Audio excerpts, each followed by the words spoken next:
Assalamualaikum warahmatullahi wabarakatuh.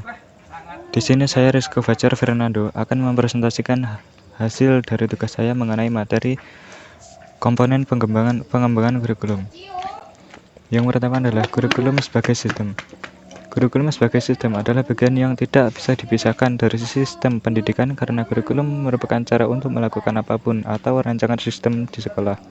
Yang kedua adalah pengertian komponen pengembangan kurikulum. Seperti yang kita ketahui, salah satu fungsi kurikulum ialah sebagai alat untuk mencapai tujuan pendidikan, yang pada dasarnya kurikulum memiliki komponen pokok dan komponen penunjang yang saling berkaitan dan berinteraksi satu sama lain. Dalam rangka mencapai tujuan tersebut, komponen merupakan satu sistem dari berbagai komponen yang saling berkaitan dan tidak bisa dipisahkan satu sama lainnya. Sebab kalau satu komponen saja tidak ada atau tidak berjalan sebagaimana mestinya. Selanjutnya adalah komponen-komponen kurikulum. Ada komponen tujuan, komponen strategi, komponen materi, dan komponen hasil evaluasi. Yang pertama adalah komponen tujuan. Komponen tujuan merupakan hal yang paling penting dalam proses pendidikan, yakni hal yang ingin dicapai secara keseluruhan, yang meliputi tujuan domain kognitif, domain efektif, dan domain psikomotor. Dalam konteks pendidikan di Indonesia, komponen tujuan kurikulum harus mencakup tujuan pendidikan nasional, tujuan interinstitusional, tujuan kurikuler, dan tujuan instruksional. Yang selanjutnya adalah komponen materi. Komponen materi sering disebut dengan komponen isi.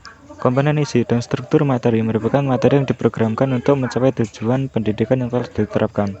Dan dalam pengembangan kurikulum juga memperhatikan aspek-aspek yang ada dalam isi kurikulum, yakni teori, konsep, generalisasi, prinsip, fakta, istilah, contoh, definisi, dan preposisi. Yang selanjutnya adalah komponen strategi. Dalam proses belajar mengajar, seorang pendidik atau guru harus memiliki pemahaman yang baik tentang strategi pembelajaran. Karena dengan adanya strategi dalam proses pembelajaran akan mempengaruhi efektivitas pendidikan yang disampaikan kepada peserta didik.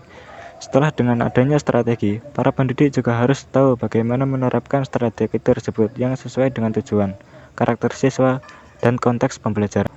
Dan yang terakhir adalah komponen hasil atau komponen evaluasi. Komponen evaluasi sangat penting artinya bagi pelaksanaan kurikulum.